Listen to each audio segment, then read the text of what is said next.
Okay, the voice in your head will chase comfort.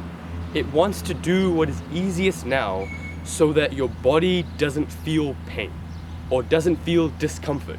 Because, your mind is pretty smart. It doesn't want to put your body through anything that will be hard for it, right? But you should know that discomfort is how you grow. The way you get stronger is by temporarily hurting your muscles, and tomorrow they will become bigger because your mind knows, oh wait, like this muscle is getting damaged or it's getting used. So okay, he needs bigger muscles so that he could endure that type of pain tomorrow. And then you make it heavier, and then again your muscle's like, oh, I need to get bigger to be able to, withstand this force I'm putting on it. And then you keep going, and your muscles get bigger and bigger and bigger, right? Pretty much weightlifting explained in a nutshell.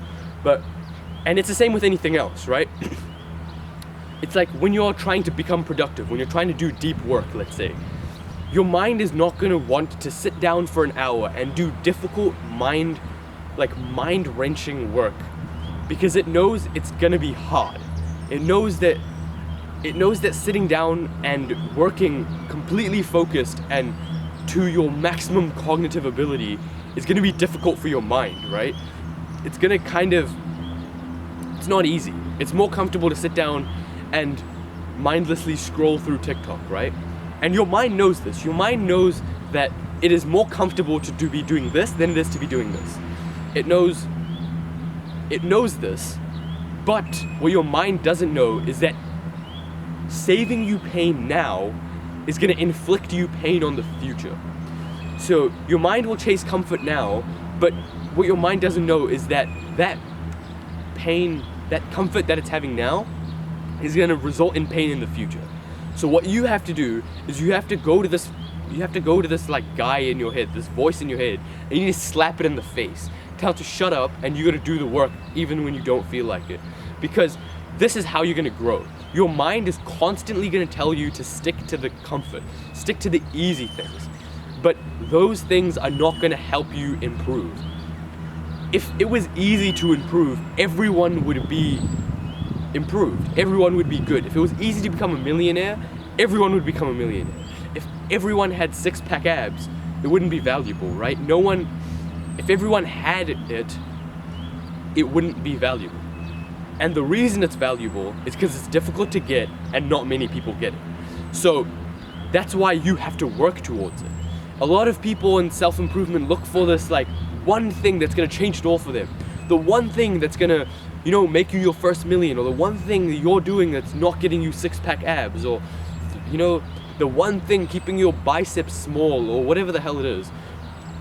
We always look for this one special thing that's gonna change it all for us. And it's just not there. It doesn't exist. The one thing is consistency. You have to keep going. It takes a long time. It's gonna be difficult. You need discipline. You need to do hard work even when your mind tells you it doesn't want to do it. Because when your mind tells you it doesn't want to do it, that's when you know you have to do it. Especially when you don't want to, you have to do it. Because that's when you're gonna get the work done and you're gonna level up your discipline. And that's just a win-win, right? And as your discipline gets bigger, or as you improve your discipline, your mind will say no to less things, right? The more your discipline, the more your mind will be able to handle. And as you level up, these things that before used to be so difficult, your mind used to tell you, no, I don't want to do that, I don't want to do it. Maybe in a month, 2 months, your mind it's not fussed. It's like, okay, we're going to the gym, sweet. And it's just ready for it. Or it's like, okay, deep work, cool, let's do it. But this isn't just gonna happen. You have to work hard. These 1 to 2 months are gonna be difficult. Every day your mind's gonna tell you, I don't wanna do this, I don't wanna do this. And you gotta do it anyways. And obviously I'm not telling you to defy your mind in every possible instance. I'm not telling you to jump off a bridge even though your mind is telling you not to. I'm telling you, these things are good for you. You know exercise is good for you. You know studying is good for you. You know building a business is good for you, right? You know meditating, you know journaling, you know all of these things. You know they're good for you. So you have to do them even when your mind tells you not to. Because your mind has gotten you to where you are today, right? You are where you are because of your mind, and because of what your mind has told you, and because you've listened. So if you want to keep staying where you're at, keep listening to your mind. I don't mind. I'm not going to complain. Like, if you want to stay where you are, that's not for me to say. But if you want to change your life, if you want to improve it, if you want to become a new man in 5-10 years, you have to stop listening to your mind. And you got to listen to someone else's mind who has got the success of you. And I'm not telling you to listen to me, because I probably haven't got the success you want yet, right? Yet. I say yet because it's going to come. But you got to read books. Read books from authors who have spent their whole life dedicating to this one thing, right? Like Cal Newport wrote the book Deep Work. He spent years perfecting the art of deep work. And finally, after how many years, he wrote a book about it, and you can read it in a month, max. Maximum, you can read the book in a month, okay? And you can absorb a lifetime's worth of knowledge in just 1 month. Or, it should be less, but anyways. Like things like this, read books. This is how you absorb the knowledge of people who have done what you want to do. And if you read from 15 different authors and they all have their life's worth of information in these books, then after reading 15 books, you have the knowledge of 15 ultra successful people.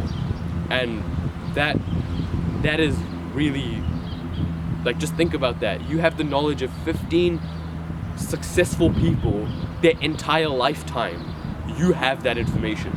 And that's just so powerful. So your mind is going to tell you not to do things because it's going to be difficult, right? Your mind is going to tell you that it doesn't want to put itself in this difficult situation, but you have to tell it no. You have to put your trust into someone else, right? You can put your trust into me. Man, that's a lot of responsibility, but you put your trust into this, what I'm saying right now. You have to do these things. You have to meditate. You have to exercise. You have to journal. These are the things that are going to change your life. So stop listening to your mind and do what you know is right for you. Because a masculine man doesn't listen to his emotions. He doesn't listen to his feelings. He acts on what he knows is right. He acts on logic. He knows going to the gym is what I need to achieve my goal. So rather than sitting here and listening to my feelings, I'm going to go because I know that's what's going to get me where I want to go. Or I'm going to study because getting this good grade is going to get me into this job, which is what I want to do with my life, right? It's these type of things. Act on logic. Act on what is going to get you to where you want to be rather than what your mind is feeling at this instant. Think about your future self. I think that's this whole video combined into a sentence is think about your future self. Would your future self be happy with what you're doing right now? If it's not, maybe you have to rethink what you're doing.